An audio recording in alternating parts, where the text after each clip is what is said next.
Uma prática que se tornou comum no Brasil em grandes eventos públicos foi a presença de um caminhão dos bombeiros, que ajuda a organizar a multidão que acompanha de times de futebol campeões até velórios de celebridades. A primeira vez que isso ocorreu foi em 1952, na cidade do Rio de Janeiro, quando um grande número de pessoas interditou as vias públicas para acompanhar o velório do cantor Francisco Alves, que faleceu em um trágico acidente de carro na Via Dutra, voltando de um show em São Paulo. O cantor também era conhecido como o Rei da Voz e era um dos principais artistas do país. Sua partida inesperada causou uma comoção popular sem precedentes, a ponto do seu caixão ter entrado no cemitério São João Batista pela escada do caminhão dos bombeiros, para evitar que o público se descontrolasse ainda mais, pois muitas pessoas passaram mal e outras acabaram danificando umas sepulturas durante a aglomeração para se despedir de Chico Alves. Fala pessoal, aqui é o Adriano, historiador e criador de conteúdo, e agora vamos acompanhar a trajetória de Francisco Alves, a primeira estrela de alcance nacional da música brasileira, conforme foi homenageado por sambistas e sertanejos. Virou nome de cidade no Paraná e até hoje resiste à cruz acompanhada do violão, que foi posta na beira da estrada, no trecho onde o Brasil perdeu uma de suas vozes mais influentes. Partiu vinheta.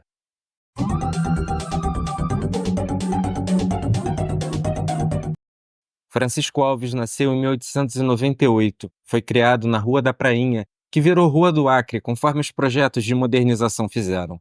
Era filho de um casal de portugueses que veio ao Rio de Janeiro buscar melhor sorte, tendo seu pai se estabelecido como dono de um bar, no lado direito dessa rua. Na época, o menino Francisco Alves ouviu os rumores da região sobre o temido malandro Camisa Preta. Ainda jovem, viu a tragédia se abater sobre sua família quando perdeu seu irmão caçula Juca para a epidemia de gripe espanhola. Pouco depois, se mudou para a rua Evaristo da Veiga. Chico Alves tinha grande admiração pelo cantor Vicente Celestino e sonhava um dia alcançar um destino semelhante. Entre suas primeiras ocupações profissionais estavam o posto de operário em uma fábrica de chapéus e o de motorista de praça, à época chamado chofer. Mas é também muito jovem que começa a trabalhar nos teatros da cidade, atuando, cantando e também fazendo serviços de limpeza e portaria. Afinal, segundo seu primeiro patrão, no mundo dos espetáculos, somente Vicente Celestino vivia só de cantar. Ai, que saudade que me faz penar. Ai, se eu soubesse que a saudade me apertava. Bravíssimo! O senhor não tem mais o que fazer do que distrair quem está trabalhando? Mas eles estão gostando. Que eles estão gostando, eu sei. Que o senhor também está gostando, também sei. Porque não está trabalhando. Pouco tempo após perder o irmão, veio a perder também seu pai. Este nunca se recuperou da tragédia com o caçula. Francisco Alves, na altura de seus 20 anos e iniciando sua carreira artística no pavilhão do Meyer, foi convidado por alguns colegas para ir a Lapa, numa casa de meretrício. Parece que Ceci era um nome de guerra muito utilizado pelas damas que trabalhavam nesses estabelecimentos da Lapa. Chico Alves descobriria logo que Ceci estava nessa vida por convicção, e isso segundo ela mesma. Seu nome real era Perpétua, e ambos se casaram, para desespero da mãe e das irmãs do jovem cantor, entre elas a também artista Nair Alves. Chico chegou a acreditar que Ceci, ou Perpétua, mudaria de vida, mas ela manteve os velhos hábitos e voltava ao mesmo lugar onde se conheceram. Deixava a residência do casal e voltava dias depois, de modo que Chico entendeu que ela havia o abandonado. Assim, quando ela o procurou em algum tempo, foi dispensada pelo artista, prometendo Ceci que ele pagaria com a liberdade pelo desprezo que lhe dera.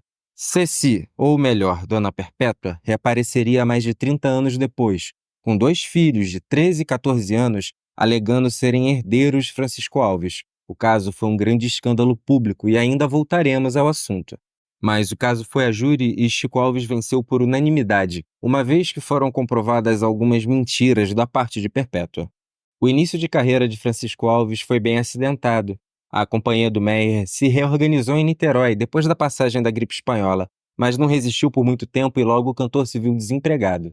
Foi cantando pela noite que chamou a atenção de um rapaz tão jovem quanto ele. Se tratava de José Segreto, um dos empresários teatrais mais importantes daquele período. Assim, Chico Alves passou a se apresentar no Teatro São José, onde seu ídolo Vicente Celestino já vinha brilhado bastante. Francisco Alves passou a cantar na companhia dos Segreto. Ciente do clamor do público por Vicente, buscou não imitar o tenor que ele também admirava.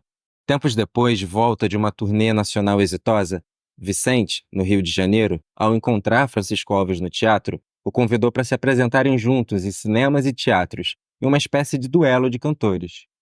Francisco Alves descreveu que, ainda incrédulo e sentindo as pernas tremulando, aceitou o convite, afirmando que cantaria ao lado de Vicente Celestino, mesmo de graça.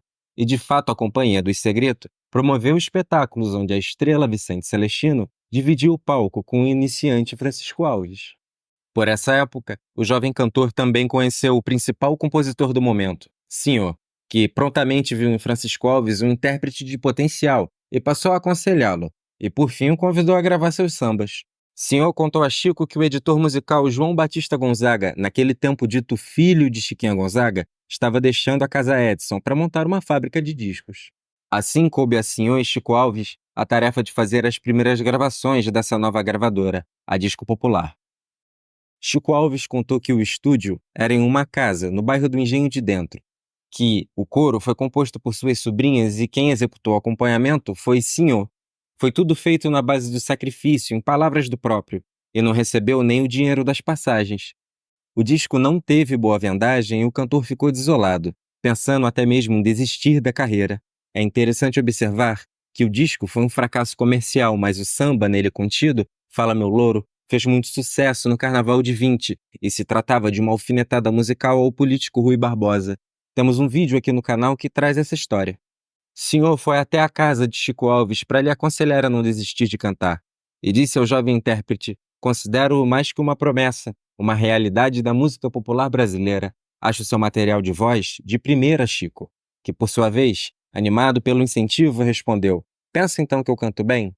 Sendo respondido pelo sambista: não foi isso que eu disse. Acho que você ainda não canta bem, mas tem uma voz bonita. Assim orientou Chico a trabalhar a sua voz e seguir em frente. Logo podemos identificar ao menos duas importantes influências no desenvolvimento de Francisco Alves: Vicente Celestino e Senhor. De fato, Chico desenvolveu um estilo onde transitava entre o canto lírico e uma interpretação mais irreverente, influenciada pelo samba e pelos espetáculos teatrais em que também atuava. O retorno do cantor às gravações de discos ocorreu por influência do compositor Freire Júnior, autor do clássico do cancioneiro popular Malandrinha. A lua vem surgindo cor de prata, no alto da montanha verdejante. A lira do cantor em serenata reclama da janela a sua amante. E também daquela que foi talvez a paródia mais contundente que o presidente recebeu, Ai Seu Mé, conforme já contamos em outro vídeo. Freire Júnior um dia sugeriu a Chico que gravasse um disco no Odeon. A empresa alemã era representada pela Casa Edson. O cantor concordou, mas acreditava que ainda seria difícil ter essa oportunidade. Mas Freire Júnior garantiu que conseguiria levar Chico a gravar no Odeon e de fato conseguiu. Um alemão funcionário da empresa recebeu o cantor e mostrou as canções que deveriam ser gravadas. Os discos foram Chamas do Carnaval e Miúdo, duas composições de Sebastião Santos Neves, pseudônimo de Efraim de Oliveira, cronista carnavalesco do Jornal do Brasil. Ainda gravaria mais duas marchas de Freire Júnior, mas depois disso passaria por 3 anos sem gravar na Odeon novamente. Retornando em 27, seguiria nas gravações até se tornar o principal cantor do mercado fonográfico.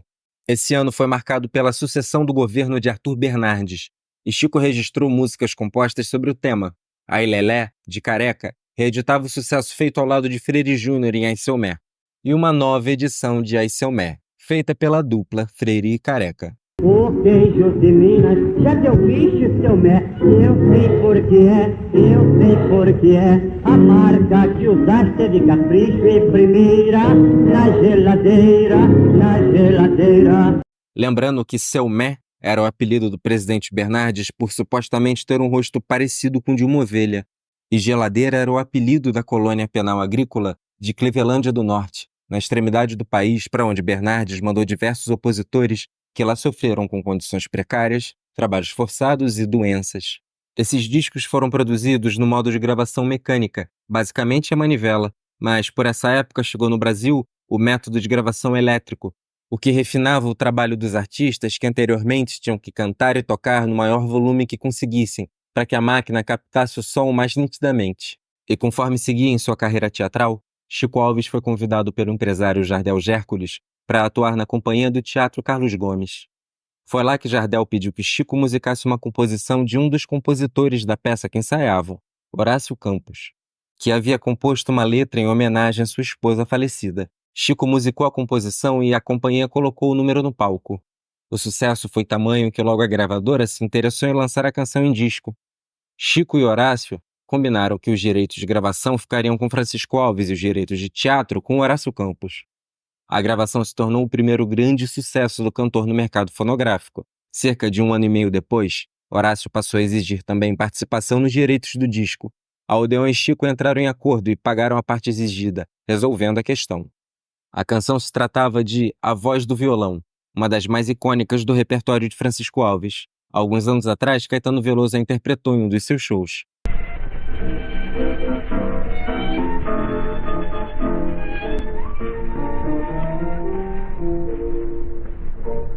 Não queiras, meu amor, saber da mágoa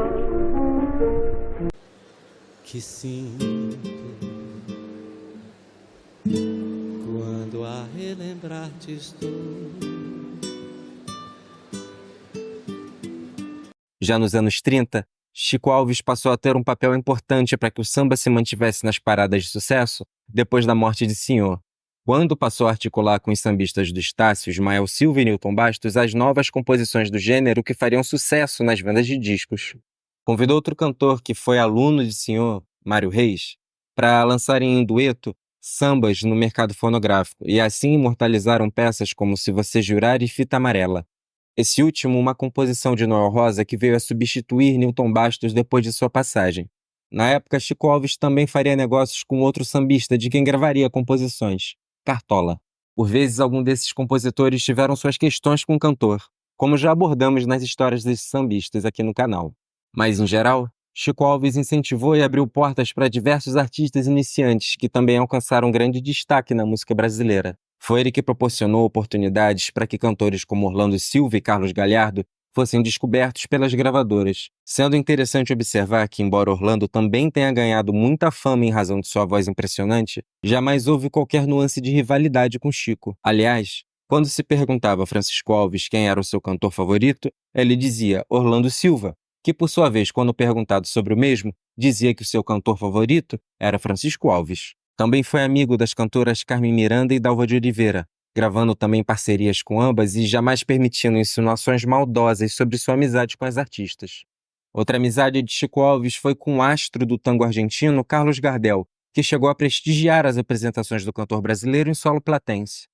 O êxito de Chico Alves no mercado fonográfico não foi acompanhado de grande fortuna nos tempos de Odeon. O cantor foi mais um artista que acumulou insatisfações com Fred Figner. Contou que já mirava outra gravadora quando seu contrato com o Odeon estava no seu último ano, mas foi surpreendido por Figner, que apresentou um contrato de validade de 1 ano além do que Chico supunha. O cantor contou que teve vontade de desencarnar o patrão, expressão escolhida em virtude de Fred Figner ser também um entusiasta do kardecismo no Brasil. A situação financeira de Chico Alves passou a melhorar com o desenvolvimento do rádio, onde se estabeleceu como um dos principais artistas do meio radiofônico. Também participou de filmes do cinema nacional. Foi por essas novas mídias que aumentou ainda mais sua fama, a ponto de ocupar o lugar de grande astro da música brasileira. Mangueira foi o morro que viveu cantando. Mangueira nasceu, Mangueira viveu. Fala, tamborim! Depois do carnaval continua o nosso amor. Eu sou sentimental, sempre fui um sonhador. Daí em diante se tornou uma referência nos programas de rádio, por muitas vezes ao lado do pianista e compositor Ari Barroso, que também gravou muitos discos de sucesso com essa parceria, sendo a mais conhecida até os dias de hoje, Aquarela do Brasil. Foi pelo rádio que Chico Alves inspirou diversas pessoas em todo o país. Elis Regina contou que guardava a recordação de infância de ouvir antes de dormir Francisco Alves encerrar seu programa noturno com a canção Boa Noite, Amor. Boa noite, amor, meu grande amor. Contigo sonharei. O cantor também era conhecido como Chico Viola, por ser um violonista habilidoso. Ainda nos tempos de vínculo com a casa Edson de Figner, lançou discos em que se identificava como Chico Viola, causando alguma confusão entre fãs que afirmavam ser Chico Viola um imitador de Francisco Alves, ou até mesmo um cantor melhor que ele, levantando a questão sobre ter se tratado de uma estratégia comercial que, aliás, foi bem sucedida, ou se foi algum recurso para contornar eventuais questões contratuais, já que saíram por outro selo.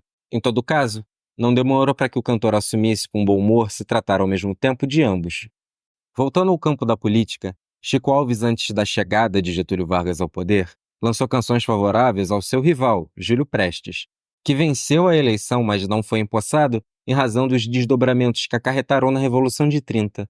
E depois que Júlio Prestes foi exilado, Chico gravou uma canção satírica sobre o ocorrido, Verbo Ser, onde simula ser uma criança em sala de aula acusando a professora a ausência do Julinho, no que é repreendido e comenta ter lembrado que Julinho estava de castigo na casa do português, ou seja, exilado em Portugal. Mas a relação de Chico Alves com o governo Vargas não foi nada conturbada. Pelo contrário, viria a ser entendido até como cantor oficial do Estado Novo e ocuparia a programação da Rádio Nacional com muito destaque. Acontece que Getúlio Vargas teceu um bom relacionamento com a classe artística desde os tempos em que era deputado, quando se colocava favorável às reivindicações da categoria e sua organização. Inclusive, Francisco Alves esteve entre os diversos artistas que formularam o abaixo-assinado a Vargas quando decidiram criar uma nova entidade para fiscalizar seus direitos autorais. Não por acaso, foi de Chico, a voz do conhecido jingle varguista, Bota o Retrato do Velho, apesar de terem dito que Getúlio Vargas não gostou de ter sido chamado de velho.